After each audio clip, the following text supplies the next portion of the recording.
नमस्कार बंधुरा welcome back my channel Sneha विश्वास दिल्ली चैनल आरो एक नतून पर्वे आपनादेर सबाइके स्वागत जानाई। आज के अनेक दिन पर एक रेसिपि आपनादेर साथे शेयर करते एसेछि बोनलेस चिकेन फ्राई। रेसिपिटा राते डिनारेर जोन्नो किन्तु दारुण स्वादेर लागे खेते। तो चलुन बंधुरा देखे नेওয়া যাক खूब सहजे एवं कम उपकरण दिए এই রেসিপিটি কিভাবে তৈরি করা যায়। আর আজকের এই রেসিপিটি যদি আপনাদের ভালো লেগে থাকে তাহলে অবশ্যই একটা লাইক করার অনুরোধ রইল। আপনার একটা লাইক আমাকে নেক্সট ভিডিও তৈরি করার জন্য অনেক বেশি মোটিভেট করে। তো চলুন বন্ধুরা কথা না বাড়িয়ে রেসিপিটি শুরু করা যাক। দারুণ স্বাদের চিকেনের এই রেসিপি তৈরি করার জন্য সবার প্রথমে আমি এখানে 400 গ্রামের মতো বোনলেস চিকেন নিয়ে নিয়েছি। এটা চিকেনের ব্রেস্ট পিস। এরপর এই চিকেনগুলোকে একটু ম্যারিনেশন করে নেব। চিকেনগুলো কিন্তু আমি আগে থেকে ছোটো ছোটো করে কেটে ধুয়ে পরিষ্কার করে নিয়েছি।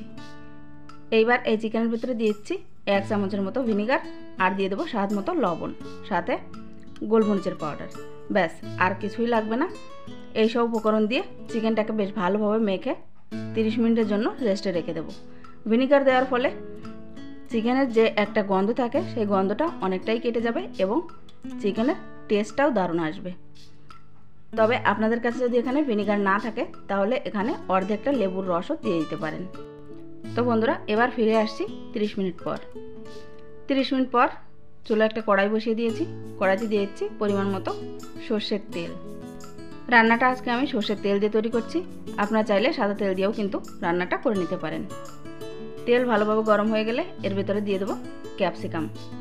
একটা বড় সাইজের ক্যাপসিকাম আমি এখানে একটু বড় বড় করে কেটে নিয়েছি।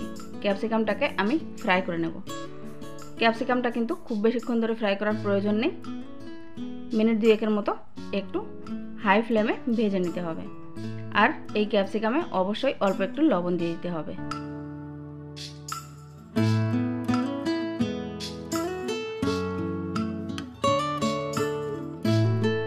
লবণ দিয়ে হাই ফ্লেমে 2 মিনিট ভেজে নেওয়ার পর ক্যাপসিকামগুলোকে তেল থেকে তুলে নিচ্ছি। আমি এখানে এই রেসিপিটা শুধুমাত্র ক্যাপসিকাম দিয়ে তৈরি করেছি। আপনারা চাইলে অন্য কোনো ভেজিটেবলসও দিয়ে দিতে পারেন। এরপর ওই তেলের ভেতরে আরও একটু সর্ষের তেল দিয়ে দিলাম। আর সম্পূর্ণ তেলটা ভালোভাবে গরম হয়ে গেলে ফোড়নের জন্য দিয়ে দিচ্ছি 1/2 টিস্পুনের মতো মৌরি। মৌরিটা একটু ফুটে গেলে এর ভেতরে দিয়ে দিচ্ছি পেঁয়াজ কুচি। 2টো বড় সাইজের পেঁয়াজ আমি এখানে মিহি করে কেটে নিয়েছি। পেঁয়াজটাকে ভালোভাবে একটু ফ্রাই করে নেব। পেঁয়াজটা ফ্রাই হয়ে গেলে এর ভেতরে দিয়ে দেবো আদা ও রসুন। আদা রসুনটাকে আজকে আমি কিন্তু একটু থেতো করেই দিচ্ছি। আর এরই সাথে দিয়ে দেবো কয়েকটা কাঁচা লঙ্কা কুচি। কাঁচা লঙ্কাগুলোকে আমি একটু বড় বড় করেই কেটে নিয়েছি। যেহেতু আজকের এই রেসিপিটা আমি একটু বেশি স্পাইসি করে তৈরি করছি তাই আমি কাঁচা লঙ্কা, শুকনো লঙ্কা, গোলমরিচের পাউডার সব কিছুই ব্যবহার করেছি। আপনারা আপনাদের টেস্ট অনুযায়ী ঝালটা বাড়িয়ে অথবা কমিয়ে নিতে পারেন। একটু ফ্রাই করে নেওয়ার পর এর ভেতরে দিয়ে দিচ্ছি স্বাদ মতো লবণ। এরপর দিয়ে দেবো পরিমাণ মতো হলুদ। লবণ আর হলুদ দিয়ে সব কিছুর সাথে ভালোভাবে মিলিয়ে নেওয়ার পর এর ভেতরে দিয়ে দেবো কয়েকটা কারি পাতা। কারি পাতাটা দেওয়ার ফলে এর ফ্লেভারটা খুব সুন্দর আসে। আবারও সব কিছুকে একটু মিলিয়ে নেওয়ার পর দিয়ে দেবো টমেটো কুচি। টমেটো কুচিটা দিয়ে সব কিছুকে আবারও ভালোভাবে মিলিয়ে নেব। আর টমেটো যাতে তাড়াতাড়ি সফট হয়ে যায় সেজন্য একটা ঢাকা চাপা দিয়ে দেবো। আর মিনিট 2-এর মতো রান্না করে নেব।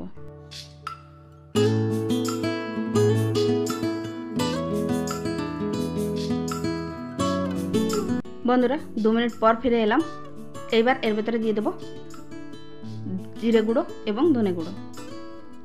আর দিয়ে দিচ্ছি লাল লঙ্কার পাউডার। সব কিছুকে আবারও ভালোভাবে মিলিয়ে নেব। আর গ্যাসের ফ্লেমটা লোতে রেখে কিছুক্ষণ কষিয়ে নেব। মশলাটা ভালোভাবে কষানো হয়ে গেলে এর ভেতরে দিয়ে দিতে হবে আগে থেকে ম্যারিনেশন করে রাখা চিকেনের পিসগুলো। চিকেনগুলো দিয়ে মশলার সাথে বেশ ভালোভাবে নাড়াচাড়া করে মিলিয়ে নেব। আর এই পর্যায়ে গ্যাসের ফ্লেমটা একটু লোতেই রাখতে হবে।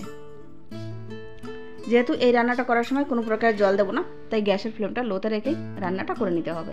গ্যাসের ফ্লেমটা লোতে রেখে সব কিছুকে ভালোভাবে মিলিয়ে নেওয়ার পর এবার ঢাকা চাপা দিয়ে দিচ্ছি 5 থেকে 7 মিনিটের জন্য।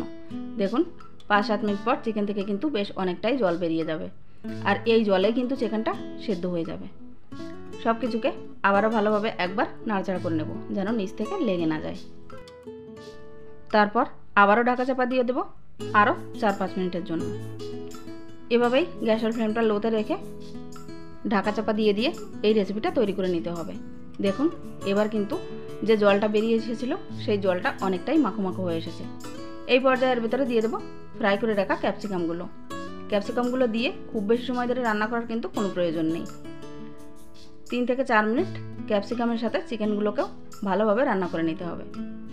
এতক্ষণে কিন্তু চিকেনগুলো বেশ ভালোভাবে সেদ্ধ হয়ে গেছে। আবারও ফাইনালি একবার ঢাকা চাপা দিয়ে দিচ্ছি। আরও 2 থেকে 3 মিনিট পর ঢাকাটা খুলে নিলাম। দেখুন ঝোলটা কিন্তু একেবারেই শুকিয়ে এসেছে আর আমাদের চিকেন ফ্রাইয়ের এই রেসিপি প্রায় রেডি হয়ে এসেছে। রান্নাটা ফিনিশ করার জন্য এখানে আমি দিয়েছি হাফ টিস্পুনের মতো গরম মশলা পাউডার আর 2টো লঙ্কা কুচি, সাথে দিয়েছি কয়েকটা কারি পাতা। আবারও সব কিছুকে একবার মিলিয়ে নিলেই আমাদের দারুণ মজাদার চিকেন ফ্রাইয়ের এই রেসিপি কিন্তু একদম রেডি। গরম গরম রুটির সাথে এই রেসিপিটা কিন্তু খুবই টেস্টি লাগে খেতে। রাতে ডিনারের জন্য আপনারা খুবই অনায়াসে আর সহজভাবে এই রেসিপিটা তৈরি করে নিতে পারেন। এই রেসিপিটা যদি রাতে তৈরি করা হয় তাহলে দুটোর জায়গায় সবাই কিন্তু 4টে রুটিও খেয়ে নিতে পারে। তো বন্ধুরা, আজকে এই চিকেন ফ্রাইয়ের সহজ রেসিপিটি যদি আপনাদের ভালো লেগে থাকে তাহলে প্লিজ একটা লাইক করার অনুরোধ রইল। আজকের মতো ভিডিওটা আমি এখানেই শেষ করতে চলেছি। আবারও ফিরে আসবো একটা নতুন রেসিপি নিয়ে। ততক্ষণ পর্যন্ত সবাই খুব ভালো থাকবেন আর নিজের পরিবারের সাথে সুস্থ থাকবেন। আর এই চিকেনটা কেমন সেদ্ধ হয়েছে সেটাও আমি আপনাদের দেখিয়ে দিচ্ছি। দেখুন চিকেনের পিসগুলোর ভেতর পর্যন্ত কিন্তু খুব ভালোভাবে সেদ্ধ হয়ে গেছে। তো আপনারাও এই রেসিপিটা খুব সহজে তৈরি করে নিতে পারেন। ভিডিওটি শেষ পর্যন্ত আমার সাথে থাকার জন্য আপনাদের সবাইকে অনেক অনেক ধন্যবাদ। নমস্কার।